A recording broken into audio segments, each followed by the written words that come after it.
Você sabe como que a furosemida funciona no seu corpo? Quais são as doses e os cuidados que você precisa ter quando você toma essa medicação? Então vem comigo nesse vídeo que eu vou falar para você tudo isso. Olá pessoal, eu sou o Dr. Júlio Massal, eu sou médico cardiologista. Nesse vídeo a gente vai conversar sobre a furosemida, uma medicação bastante conhecida e bastante prescrita. Mas antes de começar o vídeo, eu vou pedindo para você deixar seu like, se inscrever no canal e me seguir nas redes sociais. Então vamos lá! Primeiro vamos ter que entender como que a furosemida funciona no nosso corpo. A furosemida ela é uma medicação da classe farmacológica de diuréticos, ou seja, ela atua promovendo mais diurese. A gente vai produzir mais xixi, mais urina. Então a gente já consegue imaginar onde vai ser a atuação da furosemida. Ela vai fazer atuação nos nossos rins. Os nossos rins possuem uma unidade de filtração que a gente chama de néfron. Essa unidade ela é microscópica. O nosso rim tem milhões delas. E no néfron a gente tem uma região chamada de alça de Henle.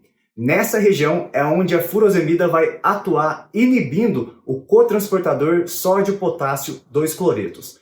Dessa forma, então a gente vai produzir mais urina e vamos também perder mais alguns eletrólitos, especialmente sódio, potássio e magnésio. E as indicações de uso da furosemida oscilam bastante, mas geralmente a gente utiliza ela nos casos de aumento de líquido no nosso corpo, especialmente quando isso acontece nos pulmões, que a gente chama então de edema agudo pulmonar, ou também quando isso acontece no nosso corpo de uma maneira geral. Porém, a indicação para uso de diurético nos casos de acúmulo de líquido, ela tem que ser muito bem ponderada. E isso tem que ser muito bem analisado pelo seu médico. Ela também é muito bem indicada em alguns casos de insuficiência cardíaca, em casos também de acúmulo de potássio no nosso sangue e também em alguns casos de hipertensão arterial. E é importante também eu ressaltar que essa medicação tem que ser utilizada com muita cautela nos casos de pacientes com insuficiência renal e também naqueles pacientes que têm potencial para desidratação.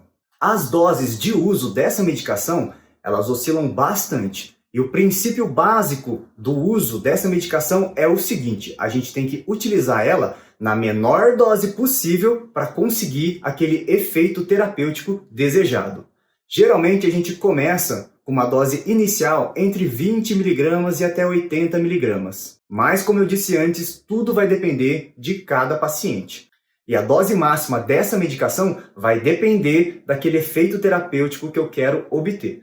Porém, quanto maior as doses que eu vou administrando desta medicação, maior a chance também de efeitos colaterais. E o início do tempo de efeito dessa medicação, quando a gente ingere ela por boca, ele vai oscilar entre 1 a 3 horas. Vai depender se seu estômago estiver cheio ou não. E os efeitos colaterais que a gente mais observa de maneira mais comum na nossa prática clínica é, primeiro, desidratação, especialmente quando você usa essa medicação em idosos. Então a gente precisa ter muita atenção quando utilizar essa medicação nesse perfil de paciente.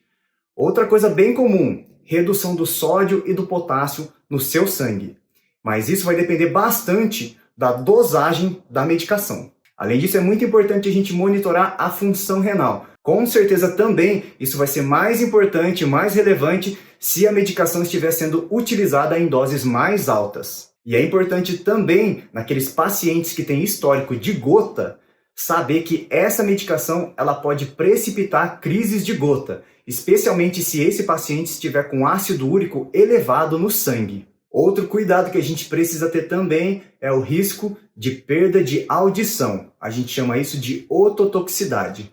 Mas isso acontece especialmente quando a gente utiliza essa medicação em doses muito altas e também se a gente utilizar ela associado com outras medicações ototóxicas, como, por exemplo, aminoglicosídeos, que é um tipo de antibiótico. Mas esse tipo de associação é mais comum acontecer no ambiente dentro do hospital. E com certeza a gente precisa ter muito cuidado também no uso dessa medicação em pacientes com insuficiência renal crônica e com insuficiência hepática crônica. Então é isso, pessoal. Espero que vocês tenham gostado desse vídeo. Espero que ele tenha sido bastante esclarecedor para todos vocês. E não se esqueça, compartilhe ele com seus amigos, parentes e quem mais quiser saber a respeito desse assunto. Não se esqueça também de se inscrever no canal, deixar seu like, me seguir nas redes sociais e também deixe um comentário aqui nesse vídeo. Um grande abraço e até os próximos vídeos.